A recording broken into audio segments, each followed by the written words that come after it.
దేవుని నామానికి స్తోత్రాలు. అందరికీ నా వందనాలు. మీ అందరికీ వందనాలండి. భక్తి ఎక్కువైపోయింది, బాగా జనం హౌస్ఫుల్ అయిపోయాం మనం. మత్తయి సువార్త 16వ అధ్యాయము 1వ వచనము. అప్పుడు పరిసయ్యులను సద్దుకాయులను వచ్చి ఆయనను శోధించుటకు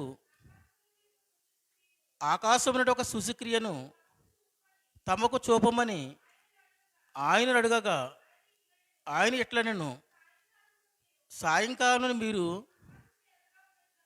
ఆకాశము ఎర్రగా ఉన్నది కనుక వర్షము కురిదనను,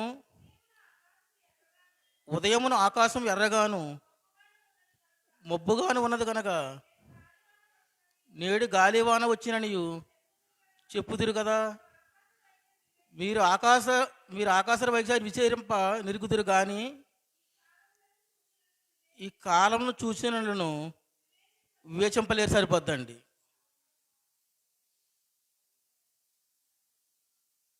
ఎవరి దగ్గరికి వచ్చారండి? పరిసయ్యులు సద్దుకాయులను యేసుప్రభు గారి దగ్గరికి వచ్చారంటండి. శోధించడానికి వచ్చారంటండి. అంటే శోధించే వాళ్ళు మనస్తత్వం ఎలాగుంటుందండి? యేసుప్రభు గారి దగ్గరికి 40 దినాలు ఆయన అరణ్యంలోకి వెళ్ళినప్పుడు శోధించడానికి ఎవరు వచ్చారండి? సాతాను వచ్చాడు.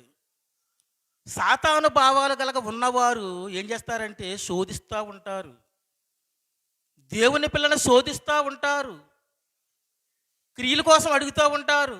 ఆకాశం నుంచి సూచక్రియ చేయమన్నారంటండి. ఆకాశం నుంచి సూచక్రియలు చేయడం అంటే వాళ్ళకి ఇక్కడ ఉన్న సూచక్రియలు కాదు, కానీ ఆకాశం నుంచి సూచక్రియలు కావాలంటండి. ఎందుకంటే ఇవాళ దేవునికి మార్గం నడకుండా దేవుని ఏదో రకంగా చిక్కుల్లో పెట్టాలి అనేవారే ఎక్కువైపోయారండి. నమ్ముకున్న బిడ్డలను కూడా చిక్కుల్లో పెట్టాలి, నేను ఏదో రకంగా శోధించాలనే వారు ఎక్కువైపోయారండి. శోధించేటప్పుడు యేసుప్రభు గారు ఏమన్నారంటే, ఈ ఆకాశం నుంచే సూచక్రియలు అంటే అక్కడ మీకు తెలుసు, మబ్బు పట్టినప్పుడు వర్షం వస్తుందని తెలుసు కదా. అలాగే తెల్లారగట్ల ఉదయమనే మబ్బు మేఘం పట్టినప్పుడు గాలి ఏమన్నా తెలుసు కదా అని యేసుప్రభు గారు చెప్తున్నారు. ఎందుకంటే సూచక్రియలు అనేది ఆకాశం నుంచి వచ్చేది కాదండి. సూచక్రియలు అనేది వాళ్ళు ఎందుకంటే శోధించడానికి వచ్చారు కాబట్టి యేసుప్రభు గారు ఆ మాటలు వాళ్ళకి చెప్తున్నారండి. అసలు శోధించడం అంటే ఏంటంటే వాళ్ళు ఎటువంటి గుణాలు ఉన్నవారు శోధిస్తారు. అందుకనే చెప్తున్నాడు ఆయన. 4 చదవమ్మా. వ్యభిచారులైన చెడ్డతనము వారు సూచక్రియలు అడుగుచున్నారు, అయితే యోనా గూర్చిన సూచక్రియే కానీ మరి ఏ సూచక్రియనను వారికి అనుగ్రహింపబడదని వారితో చెప్పి వారిని విడిచిపోయిన సరిపోతుంది, వెళ్ళిపోయాను. యేసుప్రభు గారిని వాళ్ళని ఇంటికి విడిచి వెళ్ళిపోయారు. వ్యభిచారైన చెడ్డతరము వారులారా. వ్యభిచారం అంటే ఏంటి? ఈ లోకంలో ఇవన్నీ చేసేవారు చెడ్డతరము వారు. వాళ్ళకి ఎన్ని చెప్పినా కానీ సూచక్రియ చేయలేరండి వాళ్ళు వినరండి. అందుకనే యేసుప్రభు గారు వాళ్ళ భావాలు తెలిసి ఏమంటున్నారంటే, వ్యభిచారైన చెడ్డతరము వారులారా. వ్యభిచారం అంటే అనుకుంటారు అందరూ మామూలుగా ఏదో చేసేదే వ్యభిచారం అనుకుంటారండి. అసలైన వ్యభిచారం ఏంటంటే లోకములేని చేసేదే వ్యభిచారము. అటువంటి వారిని ఏమన్నాడండి యేసుప్రభు గారు? పొగుడుతున్నాడా? చెడ్డతరము వారులారా అని వాళ్ళు ఏం చేశారంటే వాళ్ళు విడిచి వెళ్ళిపోయారంటండి. యేసుప్రభు గారు వాళ్ళు విడిచి వెళ్ళిపోవడానికి కారణం ఏంటి? ఇవాళ మనం కూడా లోకంలో అన్నీ చేస్తున్నప్పుడు దేవుడు మనల్ని ఉంచుకుంటలేదండి, విడిచిపెట్టేస్తున్నాడు. ఈ ఆచారాలు ఎన్ని చేసినప్పుడు ఏం చేస్తున్నాడు? దేవుడు మనం విడిచిపెట్టేస్తున్నాడు. అందుకనే యేసుప్రభు గారు ఏం చెప్తున్నారంటే, చెడ్డతరము వారులారా. చెడ్డ కార్యాలు చేసేవారు అన్న చెడ్డతరము అంటండి. వాళ్ళని విడిచి వెళ్ళిపోయినట్టండి యేసుప్రభు గారు. ఎందుకంటే ఇవాళ యేసుప్రభు గారు మనతో ఉండాలంటే మనం ఏ సూచక్రియలు చూడాలండి? ఈ లోకంలో జరిగే సూచక్రియలు చూడాలి. యేసుప్రభు గారు ఏమన్నారు? మీ ఎదుర నేను ఈ చేసినవి కనుక మీరు చేశాను, మీరు చేసినవి మీరు తెలుసుకోలేకపోతే కనుక మీకు పాపం తెలుసుకుంటే పాపం ఉండదు. తెలుసుకోలేకపోతే కనుక పాపం ఉంటుందని యేసుప్రభువు చెప్తున్నారండి. తెలుసున్న వారికైతే కనుక పాపం వచ్చేస్తుందంటండి. తెలియని వారికైతే ఏముండదు. అందుకనే ఈ వ్యభిచారం చెడ్డతరము వారులారా, చెడ్డ పనులు ఎవరు చేస్తారండి? జ్ఞానం లేని వాళ్ళు చేస్తారు. జ్ఞానం లేని వాళ్ళు ఎన్ని చెప్పినా సరే వాళ్ళు ఏం చేస్తారంటే మానరండి. వాళ్ళు ఎంత చెప్పినా కానీ వాళ్ళు మానరండి. అందుకని యేసుప్రభు గారు విడిచి వెళ్ళిపోయారంటండి. వాళ్ళని విడిచి వెళ్ళిపోయారంట. వాళ్ళు చెప్పలేదు సమాధానం. అక్కడ యేసుప్రభు గారు విడడానికి కారణం ఏంటంటే ఈ పరిసయ్యులు సద్దూకాయులు కూడా శోధించడానికే వచ్చారని తెలుసండి. శోధింతారు. దేవుని వెంబడించేవాడు ఎప్పుడు శోధించాడండి, చెప్పింది వింటాడు.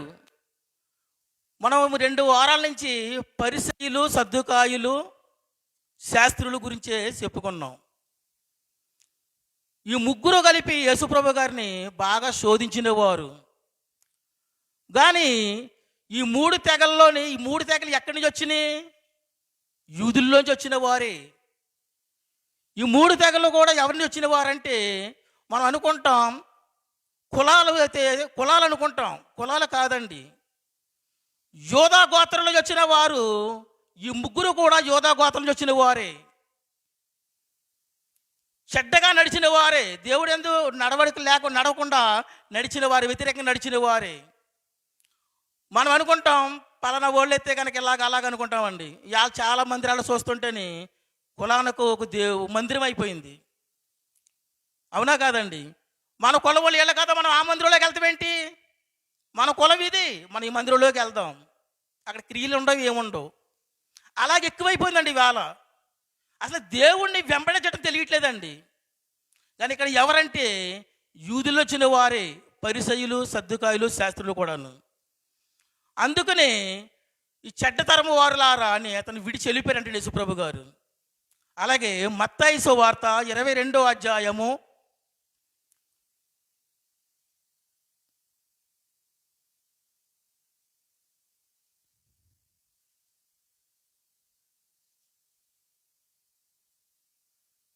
23వ వచనము.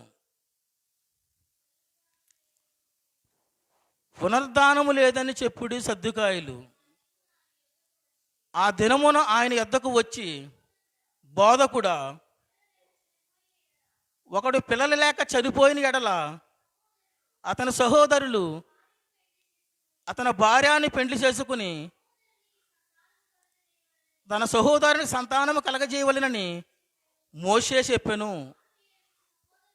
మాలో 7 సహోదరులుండిరి. మొదలవాడు పెండ్లి చేసుకుని చనిపోయాను. అతనికి సంతానం లేనందున అతని సహోదరుడు అతని భార్యని తీసుకును. 2వ వాడును 3వ వాడును 7వ వాడి వరకు అందరూ అలాగే జరిగించి చనిపోయిరి. అందరి వెనుక ఆ స్త్రీయు చనిపోయెను. పునరుద్ధానమందు 7 ఆమె ఎవరికి భారీగా ఉండెను?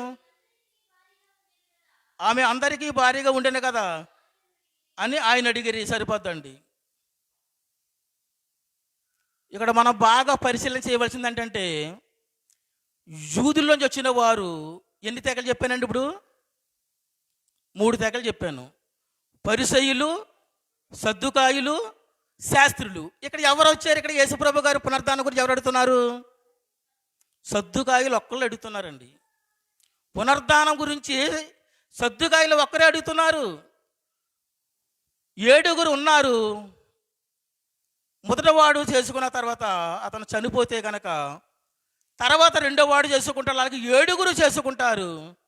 ఆ 7 చనిపోయిన తర్వాత ఆమె కూడా చనిపోతే కనుక ఈమె పునరుద్ధానంలో ఎవరికి భార్య ఉంటుంది? 7 అని యేసుప్రభు గారిని అడుగుతున్నారండి.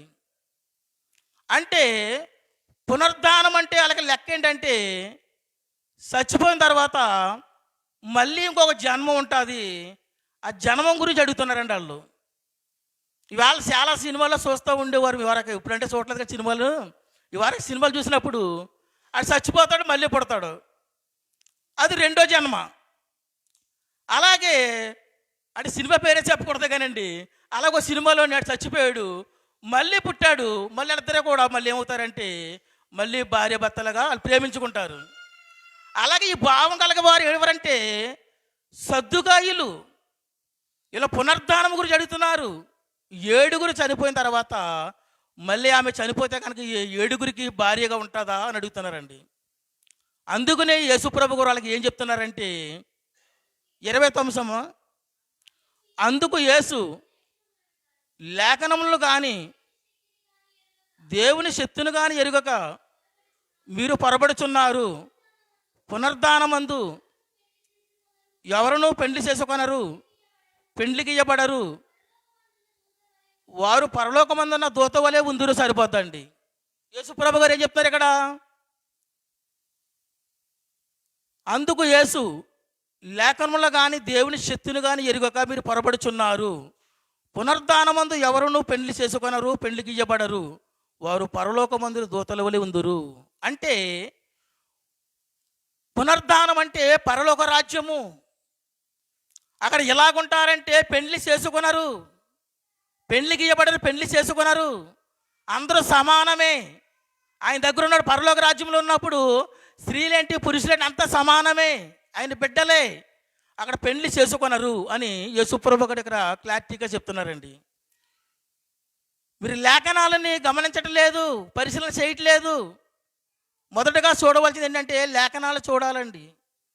లేఖనాలు చూడకుండా ఏం తెలుసు? లేఖనాలు చూడడానికి ఏం తెలుసు? ఎంత చెప్పినా తెలియదు. అందుకని యేసుప్రభు గారు ఏం చెప్తున్నారంటే పెండ్లికి ఇక్కడ ఇయ్యబడరు. ఎక్కడ? పరలోకం దూతలు ఉన్నక్కడ ఏమవుతుందంటే అందరూ సమానంగా ఉంటారంటండి. అక్కడ దూతలంటే మగవారు ఉన్నారు, ఆడవారు ఉన్నారు. దేవుని దగ్గర పురుషులు ఉన్నారు, స్త్రీలు ఉన్నారు, వాళ్ళంతా సమానమే. ఇక్కడైతే ఏంటండి? ఇక్కడ ఇక్కడ ఇక్కడ ఏంటంటే పురుషుడిది అధికారము. స్త్రీ మీద పెత్తనం చేస్తాడు, బిడ్డల మీద పెత్తనం చేస్తాడు. ఇక్కడైతే కనుక పురుషుడిది అధికారము, కానీ అక్కడ అలాగే లేదండి. అక్కడ అందరూ సమానమే, పురుషులు స్త్రీలు కూడా సమానమే. ఆయన దేవుని పిల్లలే. ఇక్కడైతే ఏం చేస్తారంటే వాళ్ళ భార్య మాటలేదనుకోండి, ఏం చేస్తారంటే భర్త నలుగురిలో ఉన్నప్పుడు మాట ఎదిరించింది అనుకోండి, భర్తకి ఏమొస్తుంది? ముందరి కోపం వస్తుందంటండి. కోపం వస్తుంది. నాలంటే ఏం చేస్తారంటే వాళ్ళు తిక్క అనగాలని ఒక కర్ర చిన్న కొట్టేస్తానండి. జ్ఞానం లేదు కాబట్టి చెప్తున్నాను ఇది. అలాగ జ్ఞానం ఉన్నవాడు ఏం చేస్తాడంటే సైలెంట్గా ఉంటాడండి. 2 భావాలు ఉన్నాయి, మనం బాగా పరిశీలన చేయాలి. వాళ్ళు తిక్కగా ఉన్నప్పుడు కర్రతో కొడితే పోదు. జ్ఞానంగా సైలెంట్గా ఉన్నప్పుడు వాళ్ళు వెదిరించారనుకోండి, అప్పుడు ఎవరు చెప్తారు? దేవుడు. వాళ్ళకి దర్శనం ద్వారా దేవుడు చెప్తాడు నువ్వు అలా చేయకూడదని. అలాగే ఇక్కడ అయితే కనుక అధికారం చేస్తారు, భార్యల మీద పిల్లల మీద అధికారం చేస్తూ ఉంటాం. కానీ అక్కడ దేవుని దూతలు ఎలాగుంటారంటే సమానంగా ఉంటారంటండి. తేడా లేదు. పురుషులు స్త్రీ కూడా సమానమే, అలాగుంటారు. పునర్ధానం చెప్తున్నాడండి. పునర్ధానం అంటే పరలోక రాజ్యమే, ఇక్కడదా కాదని అలాగే తేల్చి చెప్పేశారండి యేసుప్రభు గారు. ఎవరికి? సద్దుకాయులకి. ఈ 3 భావాల్లో ఉన్నవారు సద్దుకాయులకి ఆ మాట ఎందుకు చెప్పారంటే అపోస్తుల కార్యములు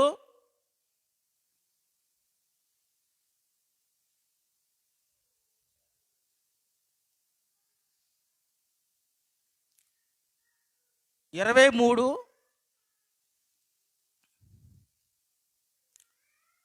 అధ్యాయం 8వ వచనము. సద్దుకాయులు పునర్ధానము లేదనియు దేవదూత అయినను ఆత్మను లేదని చెప్పుదురు కానీ పరిసయ్యులు 2 కలవని ఒప్పుకుందురు. అప్పుడు పెద్ద గొల్లు పుట్టెను. పరిసయ్యుల పక్షముగా ఉన్న శాస్త్రులో కొందరు లేచి, ఈ మనుషుని యందు ఏ దోషమును మాకు కనబడలేదు, ఒక ఆత్మైనను దేవదూతైనను అతనితో మాట్లాడి ఉంటే మాట్లాడి ఉండవచ్చునని చెప్పుచూ తగులాడు సరిపోద్దండి. ఈ ముగ్గురులో మనం బాగా పరిశీలన చేస్తే సద్దుకాయులకి యేసుప్రభు గారు అంత ఖచ్చితంగా ఎందుకు చెప్పారంటే, వాళ్ళు ఏమి నమ్మరండి? పునరుద్ధానం లేదంటారంట. అంటే పరలోక రాజ్యం లేదు, దేవుని దూతలు లేరు అని సద్దుకాయులు చెప్తారంటండి. కానీ పరిసయ్యులైతే పునరుద్ధానం ఉంది, దేవుని దూతలు ఉన్నారని నమ్ముతారంటండి. మళ్ళీ ఇక్కడ చూసారంటే ముగ్గురు కలిపి ఒకటి కింద ఉన్నారు ముందరే. ఈ ముగ్గురులోని ఇద్దరికైతే జ్ఞానం వచ్చింది, రెండు తెగల వారికి అయితే జ్ఞానం వచ్చింది, ఒక తెగ వారికి అయితే జ్ఞానం లేదండి. ఇవాళ మనం కూడా చూస్తుంటే మారు మనసు పొందినా కానీ, మనందరం ఒకళ్ళమైనా కానీ మనలో ఒక్కొక్కరికి మార్పు రావట్లేదు. పరలోక రాజ్యం అసలు ఉందంటారా అనే భావం మనలో కల్పిస్తుందండి. ఎవరి కోసమే కదా, మనమే అనుకుంటామండి. అసలు పరలోక రాజ్యం ఉందంటారా అన్న వాళ్ళ దగ్గర చాలామంది ఉన్నారండి. కానీ పరిసయ్యుల మాట నమ్మారంటండి. ఎవరు నమ్మారు? శాస్త్రుడు నమ్మారంట. పరిసయ్యులు సాక్ష్యం ఇస్తున్నారు, పునరుద్ధానం ఉంది, దేవుని దూతలు ఉన్నారు అన్నప్పుడు వాళ్ళకి అక్కడ కొంత గొడవ జరిగింది, గోల చేసుకున్నప్పుడు శాస్త్రులు ఏం చేశారంటే పరిసయ్యుల పక్షం ఉన్నారంటండి. వాళ్ళు పరిసయ్యులు చెప్పింది కరెక్టే, ఎందుకంటే అక్కడ అపోస్తలుల పౌలు బోధిస్తున్నాడు. నిజమే, పునరుద్ధానం ఉంది, దేవుని దూతలు కూడా ఉన్నారని పరిసయ్యులు చెప్పినప్పుడు శాస్త్రులు కూడా ఎవరి పక్కకి వెళ్ళారంటే పరిసయ్యుల పక్కకే వెళ్ళారంటండి. నిజమే, పునరుద్ధానం ఉండొచ్చు, దేవుని దూతలు కూడా ఉండొచ్చని శాస్త్రులు ఏం చేశారంటే పరిసయ్యుల పక్కకి వెళ్ళారంటండి. ఇక్కడ ఎవరు విడిపోయారండి? ఇక్కడ సద్దుకాయలు విడిపోయారు. తర్వాత సాధారణ సద్దుకాయలు ఎక్కడ ఉండరండి, అడ్రస్ లేరల్లో. దేవుని యొక్క మాటను బట్టి ఉండకుండా దేవుని మీద తిరుగుబాటు చేసి దేవుని శోధించిన వారు ఏమవుతారంటే ఉండరండి, గాల్లో కలిసిపోతారు. లేఖనాలు ఇక్కడ బైబిల్ గ్రంథంలో ఉండరల్లో. అలాగే సద్దుకాయలు తర్వాత మనం చూస్తుంటే ఎక్కడ ఉండరు, ఎగిరిపోయారల్లో. ఈ పరిసయ్యులు ఎందుకు గమనించారంటే అపోస్తలు బోధని ఆలకించారు, దేవుడు పంపబడిన వాడిని ఆలకించారు, గమనించారు. 23:6 చదవండి. వారిలో ఒక భాగము సద్దుకాయలను, మరి ఒక భాగము పరిసయ్యులై ఉన్నట్లు పౌలు గ్రహించి, సహోదరులారా, నేను పరిసయ్యుడను, పరిసయ్యుల సంతతి వాడును, మనకున్న నిరీక్షణ గూర్చియు మృదుల పునరుద్ధానము గూర్చియు నేను విమర్శింపబడుతున్నానని సభలో బిగ్గరగా చెప్పాను. అతడు అలాగ చెప్పినప్పుడు పరిసయ్యులకును సద్దుకాయలకును కలహము పుట్టినందున ఆ సమూహము రెండు పక్షములు అయిన సరిపోద్దండి. ఒక మనిషి మారాలంటే మొదటగా ఎవరిది కావాలండి? సాక్షి ఎవరిది కావాలి? పంపబడిన వాడిది కావాలి. ఇక్కడ అపోస్తలుల పౌలు ఏం చెప్తున్నాడంటే, నేను ఒకప్పుడు పరిసయ్యుడినే అంటే ముందర అతను ఎవరండి? పరిసయ్యుడే. ఎందుకంటే వీళ్ళిద్దరిని చూశాడంటండి, సద్దుకాయలు చూశాడు, పరిసయ్యులు చూశాడు. చూసి వాళ్ళ విధానం కనిపెట్టి నేను కూడా పరిసయ్యుని అని చెప్పినప్పుడు ఆ పరిసయ్యుడి మాట పరిసయ్యులు ఏం చేశారంటే అపోస్తలుల మాటను అంగీకరించారంటండి. అంగీకరించినప్పుడు రెండు తెగలైపోయారండి, సద్దుకాయలు విడిచిపెట్టేశారు. ఎందుకంటే పంపబడిన వారు చెప్పినప్పుడు పరిసయ్యులు ఆలకించారు. అపోస్తలుల పౌలు కూడా ఒకప్పుడు పరిసయ్యుడే. అటువంటి వ్యక్తి ఇవలా బోధిస్తున్నాడంటే, ఇంత కరెక్ట్గా ఇంత మార్గం చూపిస్తున్నాడంటే ఇది నిజమే అవ్వచ్చు, పునరుద్ధానం ఉంది, దేవుని దూతలు ఉన్నారని వాళ్ళు నమ్మారండి. వాళ్ళు నమ్మిన వారు ఎవరంటే పరిసయ్యులు, శాస్త్రులు. సద్దుకాయలు ఏంటంటే నమ్మలేదు. నమ్మని వారు ఏమైపోయారండి? చెదిరిపోయారు. ఇవాళ మనము కూడా చెప్పిన బోధకుడు మాట నమ్మలేకపోతే ఏమవుతామంటే చెదిరిపోతాం. చెదిరిపోతామా? చెదిరిపోమండి. శోధించడానికి వచ్చిన వారు ఎవరంటే సద్దుకాయులు. ఇవాళ అనేక మంది కూడా పంపబడి సేవల దగ్గరికి వస్తారు, శోధిస్తారు, అడుగుతారు, కానీ ఏమవుతారంటే వాళ్ళు గాల్లో ఎగిరిపోతారండి. అందుకనే శోధించే వారిని ఏమన్నాడంటే చెడ్డతరము వారులారా, వ్యభిచారమైన చెడ్డతరము వారులారా, మీరు లోకంలో విడిచిపెట్టరు, ఎంత చెప్పినా మీరు మానరు, కానీ మీరు శోధింతారు. ఎందుకు శోధింతారు మీరు అని యేసుప్రభు గారిని బోధించి వాళ్ళు విడిచిపెట్టి వెళ్ళిపోయారంటండి. మరి అలాగే యేసుప్రభు గారు విడిచిపెడతారు. కారణం ఏంటంటే శోధించేవారు ఏం చేస్తారంటే ఏం మానరండి. ఇప్పుడు నేను ఉన్నాను, లోకంలో అన్నీ నాకు కావాలనుకో, అప్పుడు నేనేం చేస్తానండి? ఆత్మతండ్రిని శోధింతాను. అవన్నీ చేయొచ్చు కదా, మీరు ఒక్కళ్ళే చేయకూడదు అంటారేంటి అని శోధింతానమాట. అలాగే శోధించినప్పుడు ఏమవుతారంటే ఆయన నన్ను ఏమైనా పక్కన పెట్టుకుంటారండి? విడిచిపెట్టేస్తారు. శోధించినప్పుడు ఏం చేస్తారంటే అన్నీ నమ్మలేనప్పుడు విడిచిపెట్టేస్తారు. అలాగే యేసుప్రభు గారు ఏం చేశారంటే విడిచిపెట్టేశారండి. మరి మనం సద్దుకాయుల భావంలో ఉండకూడదండి, పరిసయ్యుల భావంలో ఉండాలి. బోధకుడు బోధించేటప్పుడు చెప్పినప్పుడు వినాలి. ఈ మాట దేవుని దగ్గర నుంచి వచ్చింది, ఇది మనం వినాలి. మనం ఏం చేస్తామంటే సద్దుకాయుల్లాగా మన భావాలు మనలోనే ఉంటాయి, మనకు మనమే ఆలోచన చేసుకుని మనకు మనమే తీర్పులు చెప్పేస్తూ ఉంటాం. మరి అలా మనం ఉండకూడదండి. సద్దుకాయల భావాలు ఉన్న వాళ్ళు ఏంటంటే ఇంకా లేఖనాలు ఎక్కడ లేరు, దేవుని దగ్గర నిలబడలేదు. మనం పరిచయలాగా ఉండాలని కోరుకుంటున్నాను. అలాగే పునర్ధానం అంటే పరలోక రాజ్యము. మరి అక్కడ ఎలాగ ఉన్నారండి? పునర్ధానంలో పరలోక రాజ్యంలోని దేవుని దూతలు ఎలాగ ఉన్నారండి? పురుషులు స్త్రీలు కూడా సమానంగా ఉంటున్నారు. అక్కడ పెళ్లి చేసుకున్నారు, పెళ్లికి ఇయ్యబడరు. మరి మనందరం ఏకరీతిగా ఉండాలంటే పునర్ధానంలో పరలోక రాజ్యములోని అందరూ సమానంగా ఉండాలంటే దేవుని వాక్యను బట్టి మనం నమ్మాలి. నమ్మినప్పుడే మనం రాజ్యంలో ఉంటాం. మరి ప్రతి ఒక్కరము కూడా ఆయన మాటని విని పునర్ధానాన్ని నమ్మి, మరి పునర్ధానాన్ని నమ్మిన వారు ఏం చేస్తారంటే ఈ లోకంలో ఏమి చేయరండి. వాళ్ళు చేయకుండా ఉన్నవారు పునర్ధానం నమ్ముతారు. మరి ప్రతి ఒక్కరము కూడా ఈ లోక చెడ్డతరం వారిలో ఉండకుండా పునర్ధానం కలిగి ఉందాం. మరి పరలోక రాజ్యానికి వారసురాలుగా ఉందాం. ఈ కొద్ది మాటలు దేవుడు దీవించిన గాక. ఆమేన్.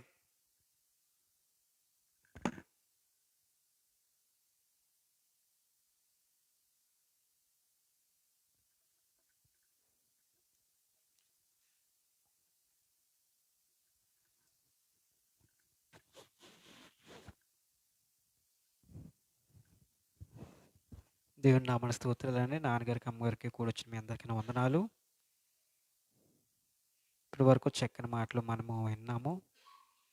కొన్ని నిమిషాలు నేను కూడా దేవుని మాటలు చెప్తాను, శ్రద్ధ కలిగి విందాం. చూడండి, పరిశుద్ధ గ్రంథము నుండి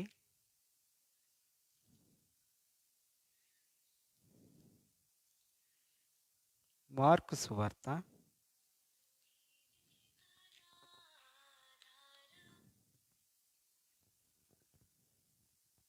2వ అధ్యాయము 17వ వచనం చదువుదాం. యేసు ఆ మాట విని, రోగులకే గాని ఆరోగ్యం గలవారికి వైద్యుడు అక్కరలేదు, నేను పాపులనే పిలువ వచ్చి తిని కానీ నీతిమంతుని పిలువ రాలేదని వారితో చెప్పాను. ఇప్పటి వరకు ఎవరు చెప్పిన మాటలు మనం విన్నాము? సద్దుకాయులు, పరిసయ్యులు, శాస్త్రులు. యేసుక్రీస్తు వారు ఈ లోకంలో ఉన్నప్పుడు ఈ 3 గుంపులు ఆయన్ని ఏం చేయాలనుకున్నాయండి? ఎప్పుడు కూడా ఏదోలాగా చిక్కుల్లో పెట్టాలి, ఈయన ద్వారా ఏదో ఒకటి తప్పు పలికించేలాగా మనము చేయాలి అని ఈ గుంపులు ఆయనను వెంబడిస్తూ వచ్చేవి. ఎక్కడైనా ఏదైనా మాట్లాడితే చాలు, తప్పు పట్టుకుందాం, రెడ్ హ్యాండ్గా పట్టుకుందాం, ఏదోలాగా ఆయన్ని రెచ్చగొట్టి ఏదోలాగా వేరే మాట ఆయన నోటంట రానిచ్చి తప్పు పడదామని చూసే గుంపు. ఇప్పుడు ఈ లోకంలో కూడా ఇప్పుడు కూడా మన మధ్యన కూడా అలాంటి వారు లేకపోలేదు. మనం ఎలా ఉంటున్నాం, ఏం చేస్తున్నాం అని మనల్ని కనిపెట్టేవారు చాలామంది ఉంటారు.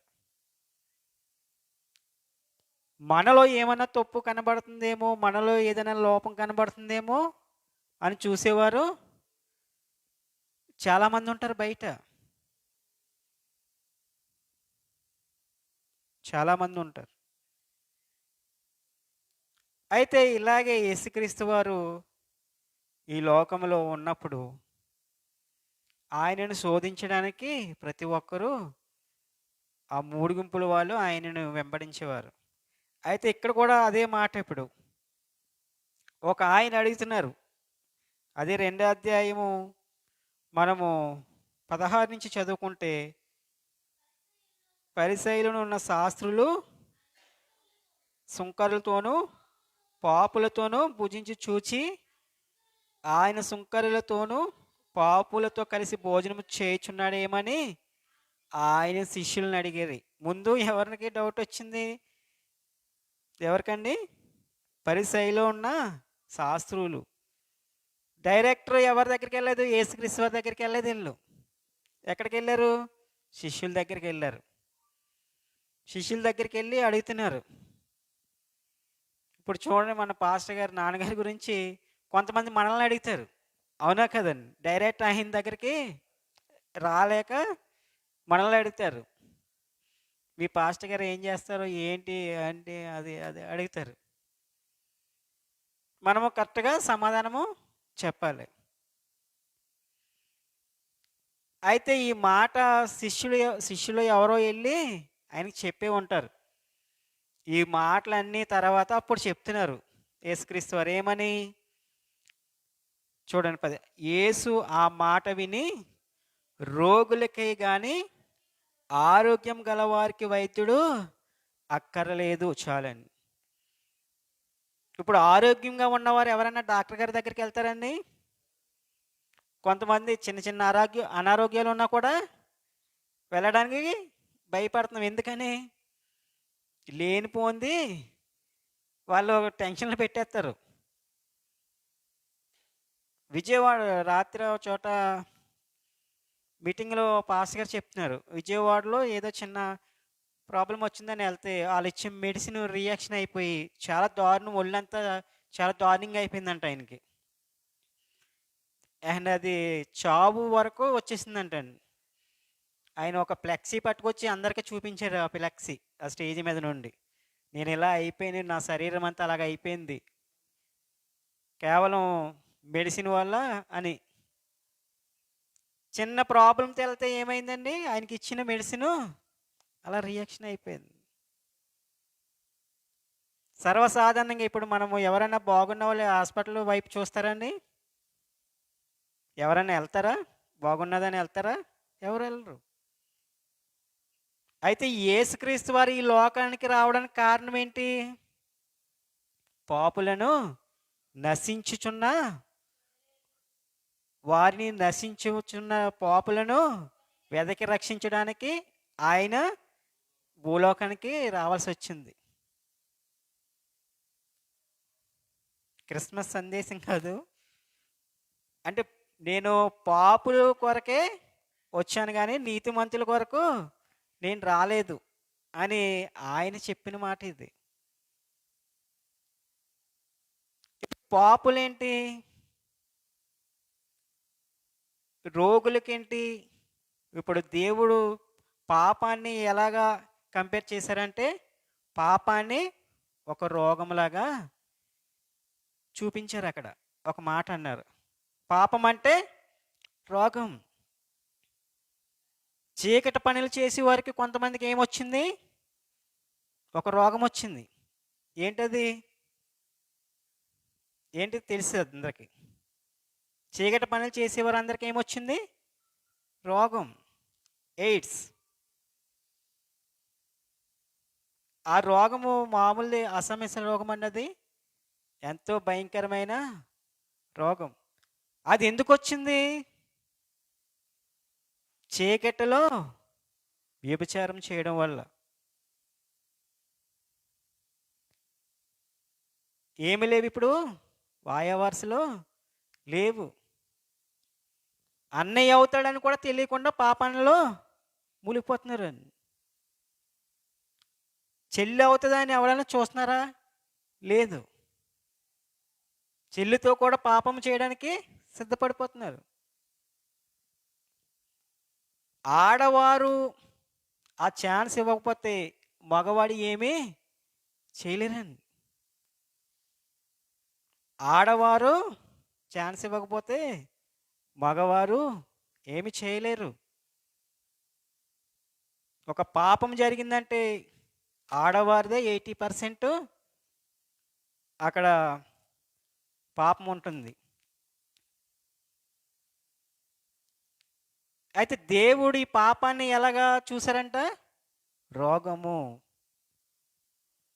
నేను పాపుల కొరకే, నశించుచున్న పాపుల కొరకే వచ్చాను కానీ నేను నీతిమంతుల కొరకు రాలేదని చెప్పిన తర్వాత ఇంకో మాట, ఆరోగ్యం గల వారికి డాక్టరు అవసరం లేదు, అనారోగ్యంగా ఉన్న వాళ్ళకే డాక్టర్ కావాలి. అంటే ఇప్పుడు రోగంతో ఉన్నవారిని అందరం దేవుడు ఎలాగన్నాడు? పాపులు. పాపంతో ఉన్నవారందరినీ రోగులు. అంటే పాపంలో ఉన్నవారు అప్పుడు ఎవరండి? రోగులే. అంటే నేను పాపుల కొరకు రాలేదు, నీతిమంతుల కొరకు రాలేదు, పాపుల కొరకు వచ్చానని చెప్పారు కదండి. అంటే ఈ లోకంలో నీతిమంతులు ఉన్నారా? ఉన్నారా? అయితే కొన్ని కుటుంబాలు దేవుడు నీతిమంతులుగా ఎంచాడు. అయితే బైబిల్లో ఒక మాట ఉంటుంది, నీతిమంతుడు ఒక్కడు లేడని. మరి నీతిమంతులు లేరంటారా? నీతిమంతులు ఉన్నారు. కానీ బైబిల్లో ఎందుకు ఆ మాట రాయబడిందంటే, ఏ ఒక్కరు కూడా చిన్న తప్పు కూడా చేయకుండా ఎవరు లేరు. ఎవరు కూడా ఏ పాపం చేయకుండా ఎవరు మాత్రం ఈ లోకంలో ఒక్కరు కూడా లేరు. అందుకనే నీతిమంతుడు లేడు, ఒక్కడును లేడు. ఇప్పుడు ఆగండి చాలు. ఆ మాట బైబిల్లో ఎందుకు వచ్చింది అని నేను ఒకసారి ఆలోచన చేస్తే,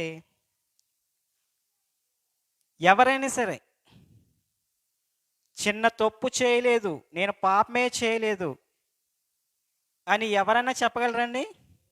ఎవరు కూడా చెప్పలేరు. సేవకులైనా సరే, ఎవరైనా సరే నేను పాపం చేయలేదు అని ఎవరు కూడా చెప్పలేరు. అంటే ఒకప్పుడు చేసే ఉంటారు, ఇప్పుడైతే నీతిమంతులుగా ఉన్నారు, కానీ మొదట ఏం చేశారు?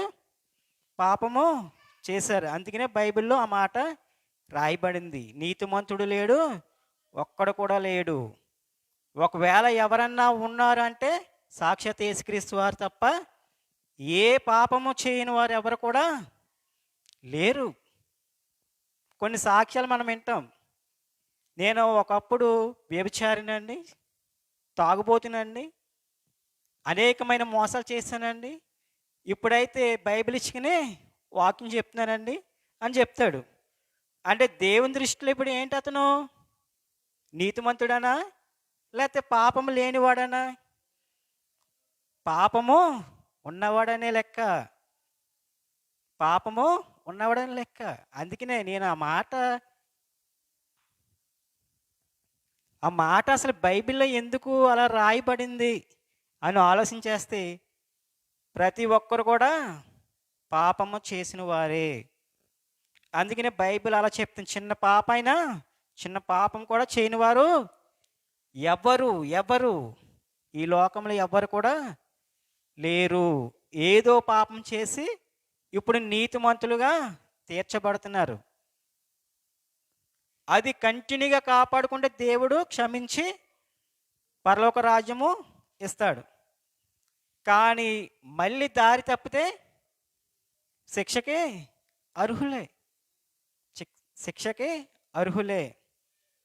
చాలాసార్లు మనము చాలామంది చెప్తుంటే వింటాం, చాలా పాపాలు చేశాను, చాలా దారుణంగా ఉన్నానని. అయితే ఇప్పుడు నీతిగా ఉన్నది మాత్రం ఏం చేయాలి? దాన్ని మనము కాపాడుకోవాలి. మారు మనసు పొంది దాన్ని కాపాడుకోవాలి. చూడండి, రెండవది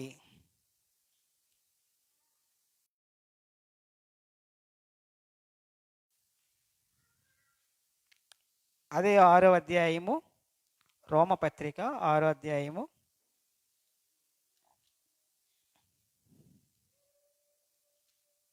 23 వచనం చదువుదాం. ఏలయనగా పాపము వలన వచ్చి జీతము మరణము. చాలండి, చాలు. మరణం. ఎవరైనా ఉన్నారా? మీకు తెలిసిన వాళ్ళు ఎవరైనా ఉన్నారా? చాలామంది ఉన్నారు. పాపం చేసి మరణాన్ని కొని తెచ్చుకున్న వారు చాలామంది ఉన్నారు. అయితే మానవుడు దేవుడు అనుగ్రహించిన కృపను పోగొట్టుకుంటున్నాడు. కేవలం దేని వల్ల? పాపము వల్లనే. పాపం వల్లనే. పాపం చేయడం వల్ల ఆయన కృప మనకి దూరం అయిపోతుంది. అందుకని ఆయన చెప్పే మాట, ఏలయనగా పాపం వలన వచ్చి జీతము మరణమే. ఈ లోకంలో మనము పాపాలు చేస్తుంటే దేవుడు ఏం చేస్తాడు తెలుసండి? రోగాలు పంచుతాడంట. పాపాలు చేస్తే ఏం చేస్తాడంట? రోగాలు పంచుతాడంట. దేవునికి కొన్ని ఆయుధాలు ఉన్నాయి.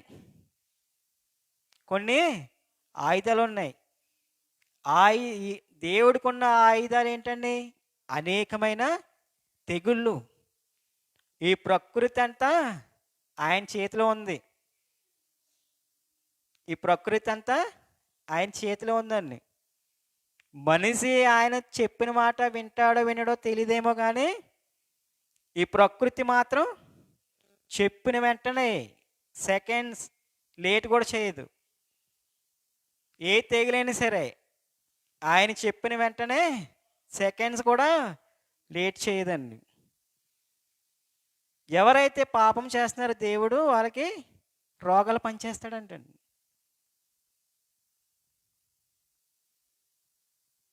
అదే నిర్గమకాండంలో మనం ఒక చోట చూస్తాం, చూడండి. నిర్గమకాండము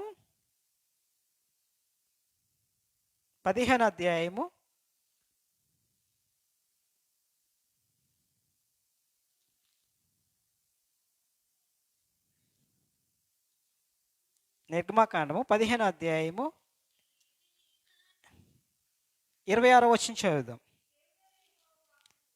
నీ దేవుడైన యెహోవా వాక్కును శ్రద్ధగా విని ఆయన దృష్టికి న్యాయమైనది చేసి ఆయన ఆజ్ఞలకు విధేయులై ఆయన కట్టడలన్నింటిని అనుసరించిన ఎడల నేను ఐగుప్తులకు కలుగజేసిన రోగములలో ఏది మీకు రానియను, నిన్ను స్వస్థపరచు యెహోవాను నేనే అనేను.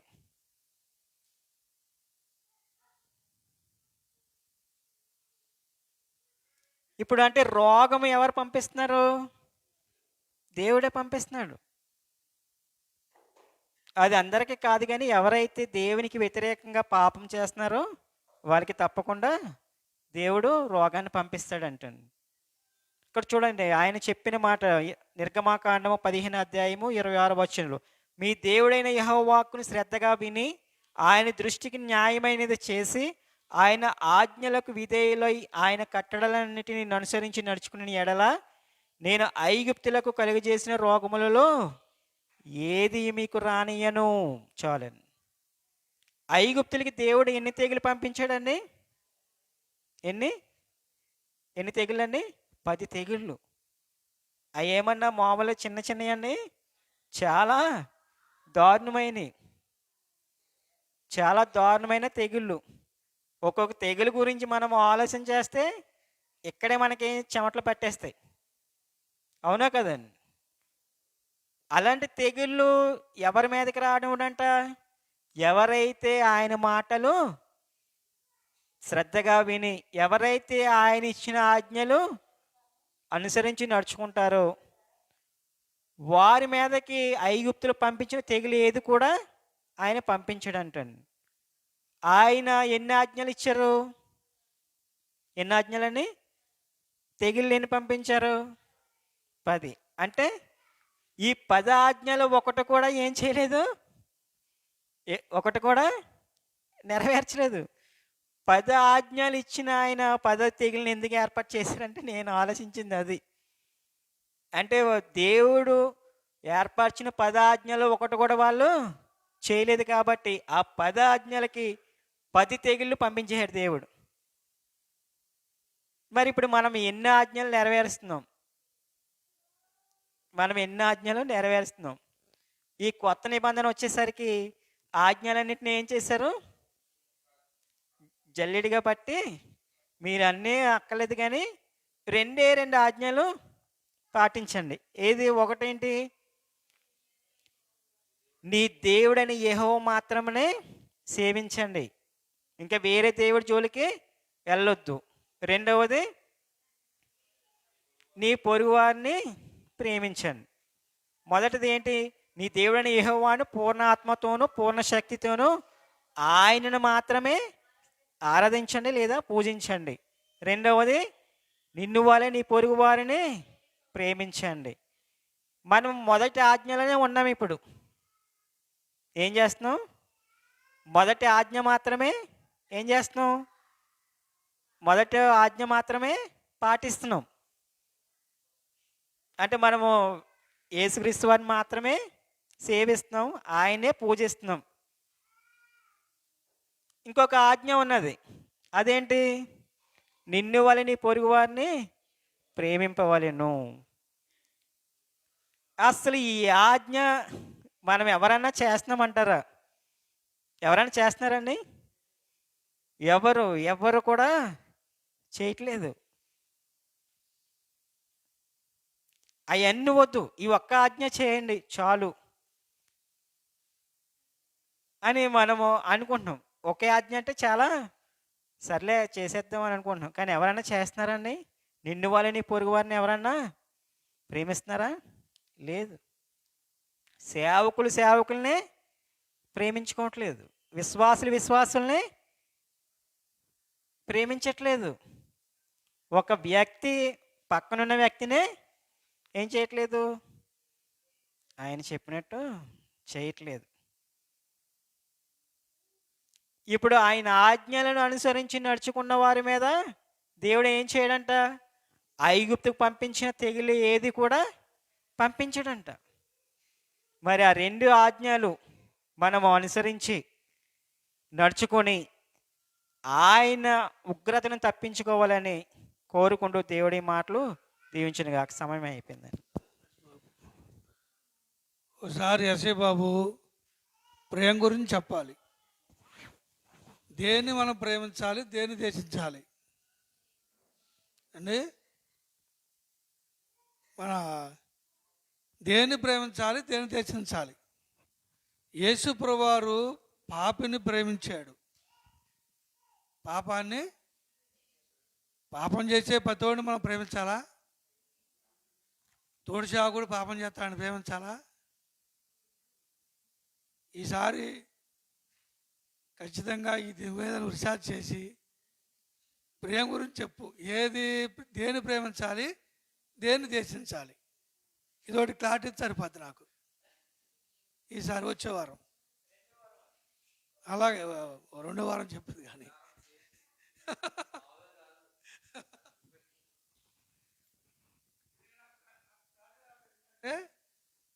మనం ఎవరిని ద్వేషిస్తున్నామో ఎవరిని ప్రేమిస్తున్నామో అది నాకు అర్థం కావట్లేదు.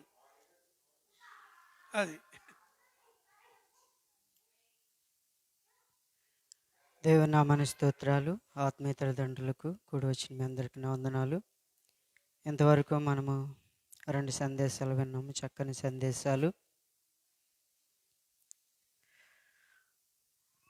మొదటి సందేశము దేవుణ్ణి శోధించే వారి కొరకు, సేవకులను శోధించే వారి కొరకు, అలాంటి వారు పరిసయ్యులు సద్దుకైలు పోలి ఉన్నారని విన్నాము. మరి రెండవ సందేశం కూడా మనం విన్నాము. మరి ఇంకో కొన్ని నిమిషాలు దేవుని వాక్యాన్ని ధ్యానం చేసుకుందాం. కొలస్సీలకు రాసిన పత్రిక 4వ అధ్యాయము 5వ వచనం ఒకసారి చదువుకుందాం. సమయము పోనీయక సద్వినియోగము చేసుకొనుచు సంగమునకు వెలుపటి వారి ఎడల జ్ఞానము కలిగి నడుచుకొనుడి. చాలండి. సమయము పోనీయక సద్వినియోగము చేసుకొనుచు.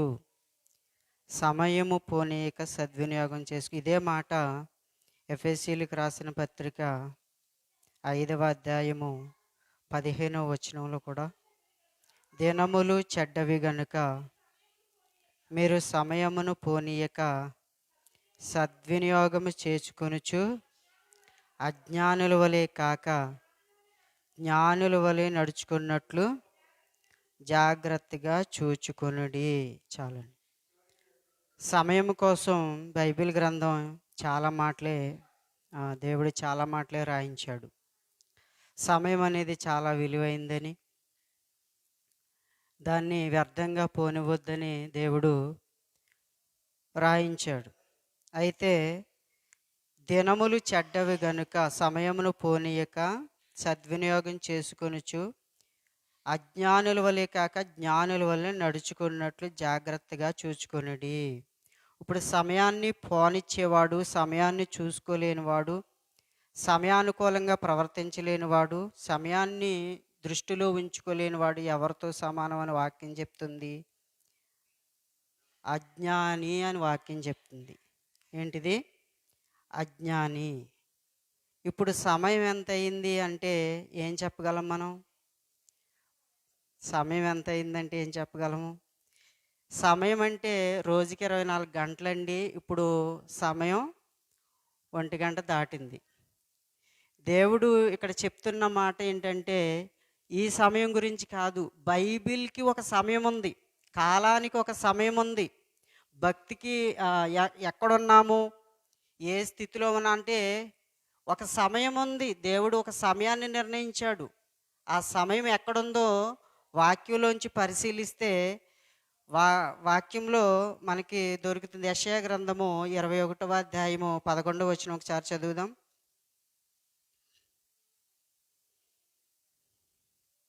యెషయా గ్రంథం 21వ అధ్యాయము 11వ వచనం.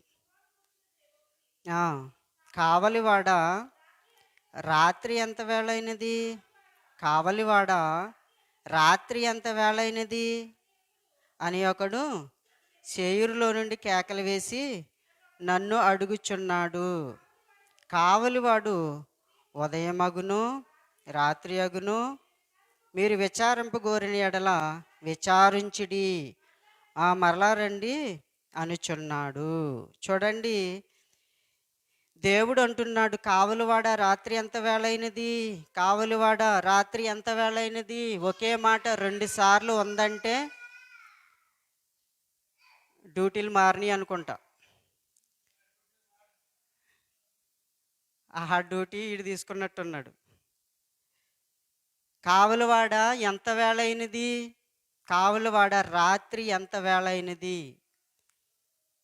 2 సార్లు ఈ మాట ఉన్నదంటే ఆ మాటకి చాలా విలువ ఉందని అర్థం. ఒకే మాట 2 సార్లు ఉందంటే ఎంతో ప్రాముఖ్యమైందని మనం అర్థం చేసుకోవాలి. రాత్రి ఎంత వేళ అవటం ఏంటి, రాత్రి ఎంత వేళ అవటం ఏంటి అని, కావలివాడ రాత్రి ఎంత వేళైనది అని ఒకడు సేయూరులోండి కేకలు వేసి నన్ను అడుగుచూ ఉన్నాడు. కేకలు వేసి అడుగుతున్నానంటే రాత్రి ఎంత వేళ అయినది అని.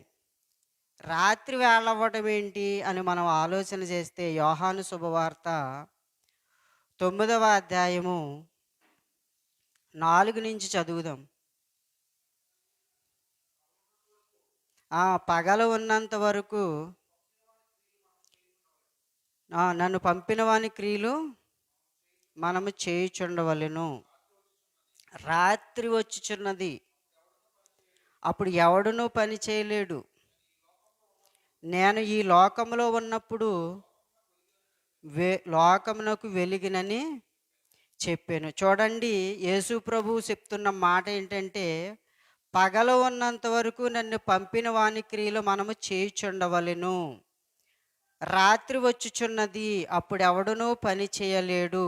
నేను ఈ లోకంలో ఉన్నప్పుడు లోకమునకు వెలుగుని, అంటే పగలుతో సమానం. వెలుగుని అంటే పగలని అని అర్థం. నేను ఈ లోకంలో ఉన్నప్పుడు లోకానికి వెలుగుని, అంటే శరీరధారిగా ఆయన ఉన్నప్పుడు అది పగలతో సమానం అంట. శరీరధారిగా ఆయన ఈ లోకంలో ఉన్నప్పుడు ఆయన పగలతో సమానం ఆ కాలం.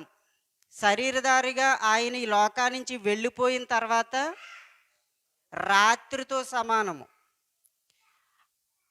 అర్థమైంది కదండి? ఆయన ఈ లోకంలో శరీరధారిగా ఉన్నప్పుడు ఆ కాలం ఏదైతే ఉందో అది పగలతో సమానము. రాత్రి అనగా ఆయన శరీరధారిగా ఈ లోకంలో లేడు. ఆరోహణమై మూడవ నాడు తిరిగి ఆరోహణమై వెళ్ళిపోయిన తర్వాత నుంచి మరలా ఆయన వచ్చేంత వరకు, రెండవ రాకల్లో ఆయన వచ్చేంత వరకు కూడా అది రాత్రి కాలానికి సూచనగా ఉన్నది. అందుకే యెషయా గ్రంథంలో కావలివాడ రాత్రి ఎంత వేళైనది,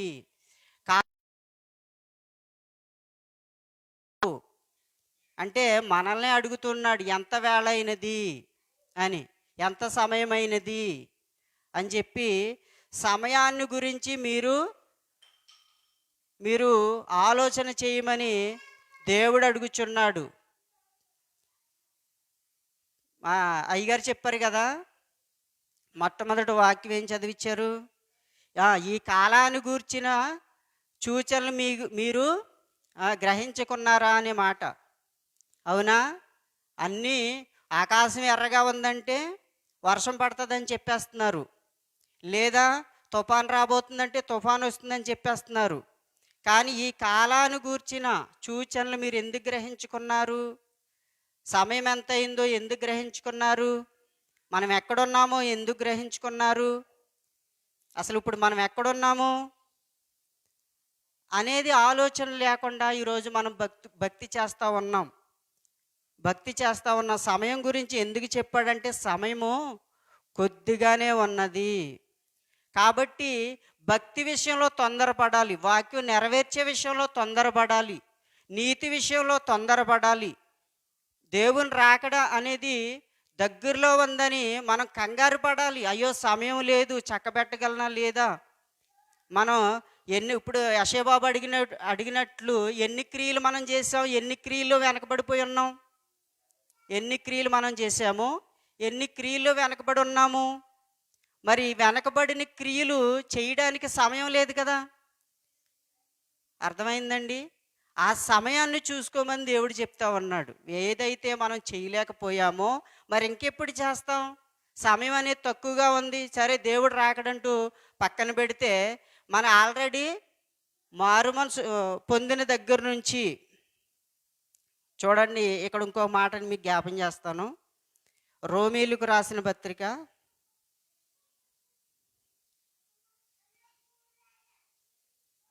13వ అధ్యాయము 10వ వచనం నుంచి చదవండి. 11వ వచనం నుంచి. మరియు మీరు కాలము నెరిగి నిద్ర మేల్కొని వేళ అయినదని తెలుసుకొని అలాగూ చేయండి. అంటే నిద్ర మేల్కోండి.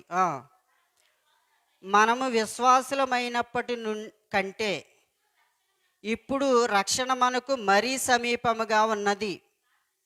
రాత్రి చాలా గడిచి పగలు సమీపముగా ఉన్నది కనుక మనం అంధకార క్రియలను విసర్జించి తేజ సంబంధమైన యుద్ధోపకరణములు ధరించుకుందుము చాలండి. చూడండి, ఇక్కడ మీరు కాలమును ఎరిగి నిద్ర మేల్కొని ఏలైందని తెలుసుకొని అలాగూ చేయండి. చూడండి,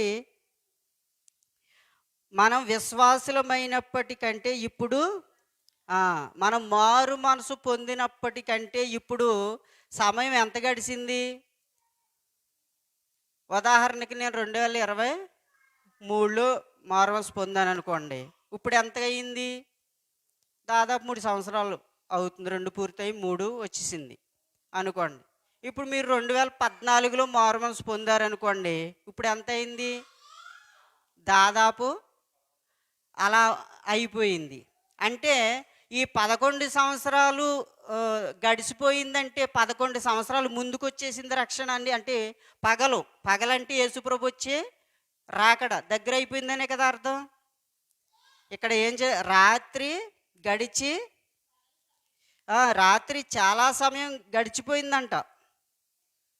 పగలు సమీపంగా ఉంది. పగలంటే ఏంటి? పగలంటే ఆయన మళ్ళీ వచ్చే రాకడ, రెండవ రాకడ, అది మరి సమీపంగా వచ్చేసింది. కనుక మనం అంధకార క్రియలను విసర్జించాలి. ఎంతవరకు మనము విసర్జించాము? అంధకార క్రియలు అంటే తెలుసు కదా మనకి. అంధకార క్రియలు అన్నీ తెలుసు. మనం ప్రార్థనలో అన్నీ అయ్యే ఒప్పుకుంటున్నాం. అంధకార క్రియలనే ఒప్పుకుంటున్నాం. మనం ప్రార్థన చేసినప్పుడు ఏం ఒప్పుకుంటున్నాం? అంధకార క్రియలనే ఒప్పుకుంటున్నాం. ఏమంటున్నాం? అయ్యా నాలో ఇచ్చగప్ప మాటలు ఉన్నాయి, బడాయి మాటలు ఉన్నాయి, లేకపోతే గొడవలు పెట్టే స్వభావం ఉంది, లేకపోతే సనుక్కునే స్వభావం ఉంది అనుకుంటున్నాం అని ఒప్పుకుంటున్నాం. మళ్ళీ ఇచ్చగప్ప మాటలు మానేసామా, బడాయి మాటలు మానేసామా, హెచ్చులు మానేసామా, అల్లరి మానేసామా, ఒకరి మీద నిందలు మోపటం మానేసామా, సూటుపోటు మాటలతో గుచ్చటం గిల్లటం మానేసామా, రాళ్ళు వేయటం మానేసామా, భక్తి చేసే వాళ్ళని విమర్శించటం మానేసామా, లేకపోతే చేయలేని వారిని సూటిపోటు మాటలతో దెప్పుపడవటం మానేసామా? ఇలాగా మనం అయ్యే ఒప్పుకుంటున్నాం, మళ్ళీ అయ్యే చేస్తూ ఉన్నాము. అయ్యే ఒప్పుకుని మళ్ళీ అయ్యే చేస్తూ ఉన్నాం. సమయం గురించి మర్చిపోయాం. సమయం గురించి, అయ్యో నేను ఇన్ని సంవత్సరాలు అయింది మారు మనసు పొంది, ఇప్పుడు వరకు నేను ఎన్ని క్రియలు చేశాను, ఏమి నేర్చుకున్నాను, ఏమి నెరవేరుస్తున్నాను, ఇంకా ఆ మాట రప్పించాడు నా కోసమేనేమనుకుంటామా? అనుకోము. సరి చేసుకుంటామా? లేదు. ఇలాగ మనము ఇంకా నెరవేర్చవలసింది, సరి చేసుకోవలసింది సమయం తక్కువగా ఉంది, మనం ఇంకా ఎందులో వెనకబడి ఉన్నామో అందులో మనం సరి చేసుకోవాలనేది మనం ఆలోచించకుండా, సమయాన్ని దృష్టిలో ఉంచుకోకుండా గుడ్డి భక్తి చేస్తూ ఉంటాం. మనం కొన్నిసార్లు గుడ్డిగా వెళ్ళిపోతూ ఉంటాము. రాత్రి చాలా గడిచిపోయింది, పగలు సమీపంగా ఉంది. అసలు ఇప్పుడు మనం వాక్యంలోంచి చూస్తే మనం ఎక్కడున్నామో తెలుసా? ఒకసారి కీర్తన గ్రంథం తీయండి. కీర్తనలు 136.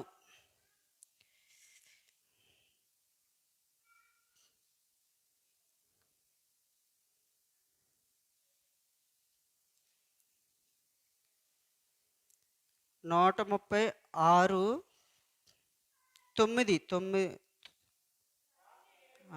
కాదు సారీ, క్షమించండి. 90వ కీర్తన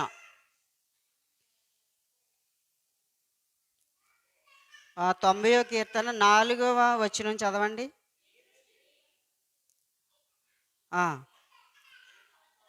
నీ దృష్టికి 1000 సంవత్సరములు గతించిన నిన్నటి వలెనున్నవి, రాత్రి అందలి ఒక జాము వలె ఉన్నవి. చాలండి. దేవుని దృష్టికి 1000 సంవత్సరాలు ఎలా ఉన్నాయంట? ఒక జాము వలె ఉన్నవి. రాత్రి, ఇప్పుడు పగలకి 12 గంటలు, రాత్రికి 12 గంటలు అని తెలుసు కదా మనకి. రాత్రికి 12 గంటలు అంటే రాత్రికి ఎన్ని జాములు? 4 జాములు. రాత్రి సమయం 12 గంటలకి 4 జాములు. ఎప్పటి నుంచి జాము ప్రారంభమవుద్ది? రాత్రి 7 గంటల నుంచి.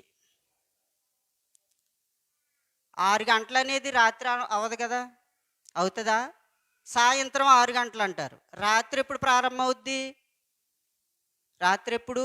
7 గంటల నుంచి ప్రారంభమవుద్ది. 7 గంటల నుంచి రాత్రి అని అంటారు టైము. 6 గంటలనేమో సాయంత్రం 6 గంటలు అంటారు. సాయంత్రం అనేది 6 గంటలు. 6 గంటలు అనేది సాయంత్రం లెక్కలోకి వస్తుంది. 7 గంటలు అనేది రాత్రి లెక్కలోకి వస్తుంది. అంతేనా? అంతేనా?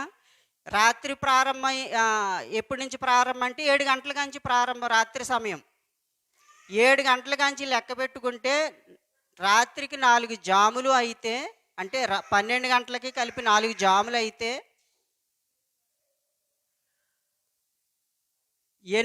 ఒక జాము ఎన్ని గంటలు అయింది అప్పుడు?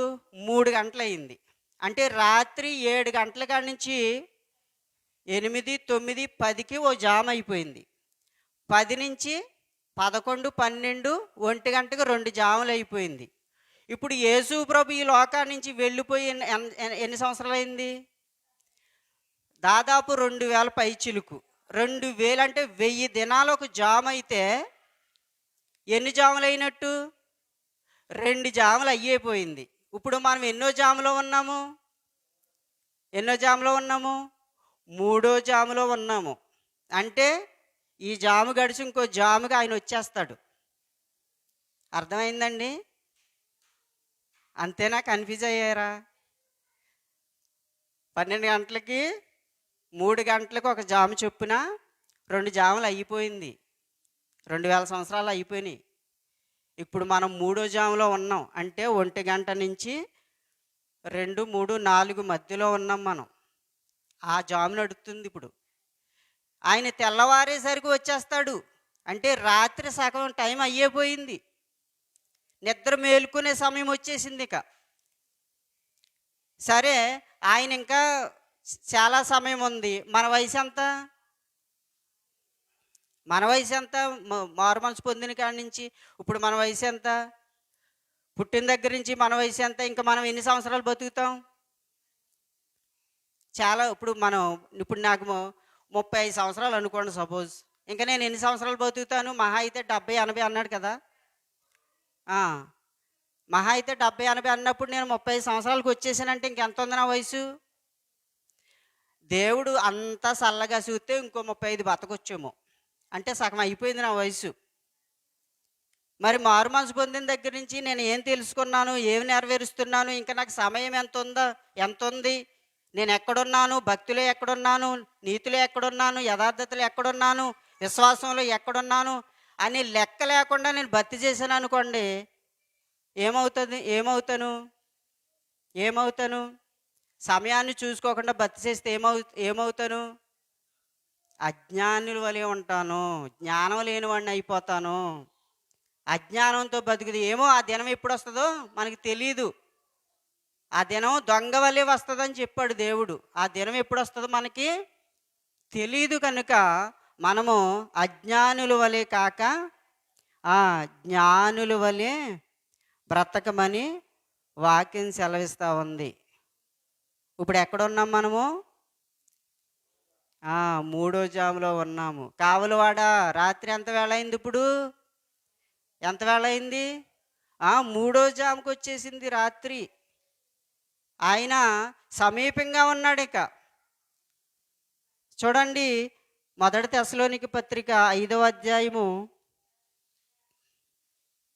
4వ వచనం కానీ చదవండి.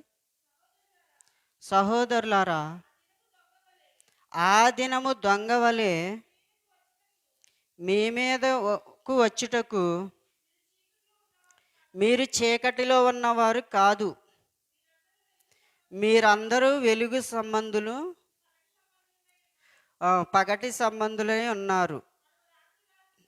మనము రాత్రి వారము కాము, చీకటి వారము కాము. కావున ఇతరుల వలె నిద్రపోక మెలకుగా ఉండి మత్తులము కాక యుందుము. నిద్రపోవారు రాత్రి వేళ నిద్రపోదురు, మత్తుగా ఉండువారు మనం పగటి వారమై ఉన్నాము, మత్తులమై ఉండక విశ్వాస ప్రేమలను కవచము, రక్షణ నిరీక్షణను శిరస్త్రాణము ధరించుకుందుము. చాలండి. చూడండి,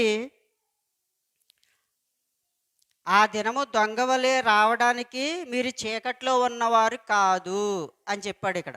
దొంగ వలె రావడానికి మీరు చీకట్లో ఉన్నవారు కాదు. మనం ఇప్పుడు చీకట్లో ఉన్నామా, వెలుగులో ఉన్నామా? చెప్పండి. చీకట్లో ఉన్నామా, వెలుగులో ఉన్నామా? మనం రాత్రి సమయంలోనే ఉన్నాము, కానీ మనం చీకట్లో లేము, వెలుగులో ఉన్నాం. ఏ వెలుగులో ఉన్నాం మనము? ఏ వెలుగులో ఉన్నామో చెప్తాను ఆగండి. ఇందాక చదివారు కదా కీర్తన 136:9.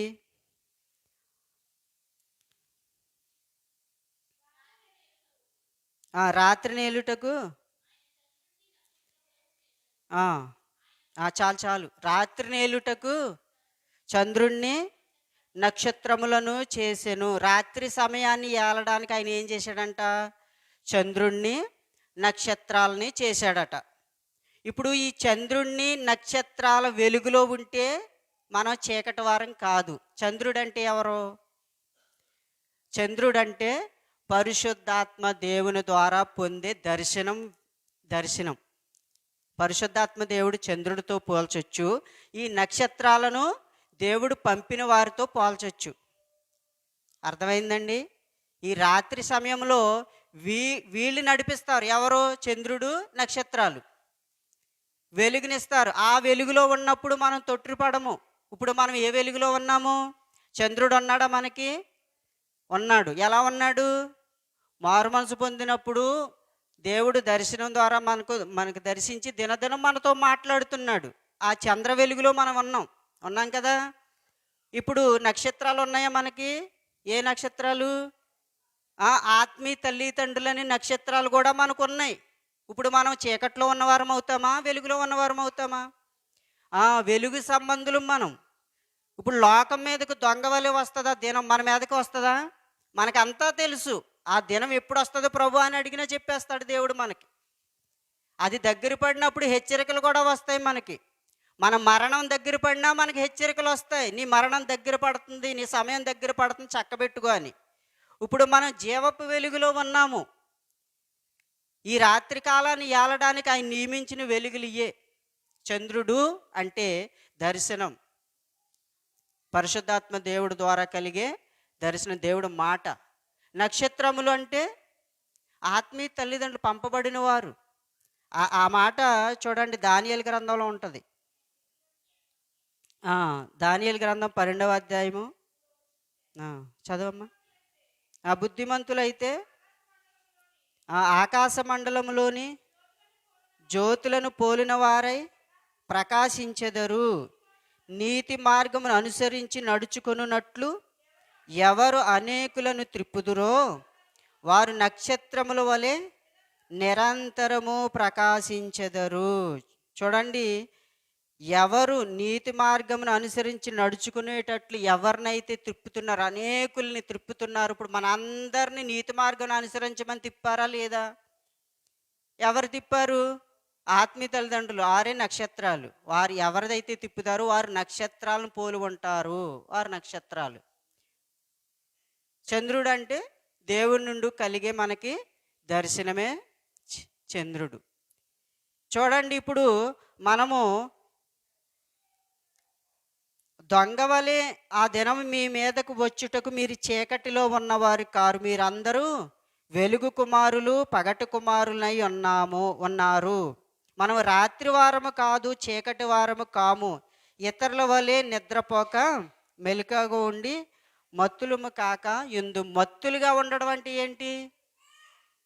మత్తులుగా ఉండడం అంటే ఏంటంటే వాక్యాన్ని నెరవేర్చకుండా, వాక్యాన్ని పట్టించుకోకుండా, వాక్యంలో ఉన్నది చేయకుండా, ఏదో మనం అందరూ భక్తి చేయాలి కాబట్టి, అందరూ ప్రార్థనకి వెళ్ళాలి కాబట్టి, అందరూ ఏదో క్రైస్తవులుగా ఉండాలి కాబట్టి ఏదో ఉంటూ అలా కాలాన్ని గడిపేసుకునేవారు మత్తులతో సమానము, అజ్ఞానులతో సమానం. కాబట్టి మనం అలా ఉండకుండా వెలుగు సంబంధులుగా ఉండి కాలాన్ని, సమయాన్ని గుర్తించి ప్రవర్తించి వారై ఉందాం. అట్టి కృప దేవుడు మనందరికీ అనుగ్రహించును గాక.